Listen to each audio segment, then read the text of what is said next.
কারো জীবন থেকে চলে যাওয়ার ডিসিশন নেওয়ার আগে একটু ভেবে দেখবে সে মানুষটার জীবনে তোমার গুরুত্ব কতটা। তুমি চলে যাওয়ার পর সে মানুষটা কতটা খারাপ অবস্থার মধ্য দিয়ে যেতে পারে, সে আসলেই তোমায় কতটা বেশি ভালোবাসে। আমি মানছি সম্পর্কে রাগ, অভিমান, ঝগড়া অনেক কিছু আসে, তাই বলে কি একটা মানুষকে এত সহজে ছেড়ে যাওয়া যায়? সেটা কি ঠিক? হয়তো সবসময় সম্পর্ক ঠিকভাবে চলে না, জীবনের মতো সম্পর্কতেও ওঠানামা হতেই পারে, কিন্তু তাই বলে এত সহজে সম্পর্ক শেষ করা তো ঠিক নয়, তাই না? তাই সহজে সম্পর্ককে শেষ করা কখনই ঠিক কাজ হবে না।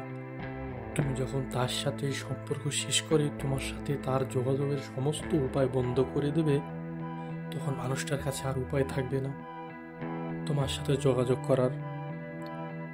তখন সে ধীরে ধীরে ভেতর থেকে একটু একটু করে প্রতিদিন শেষ হয়ে যেতে থাকবে। তাই জীবনে হুট করে সম্পর্ক নষ্ট করার আগে একটু ভেবে দেখবে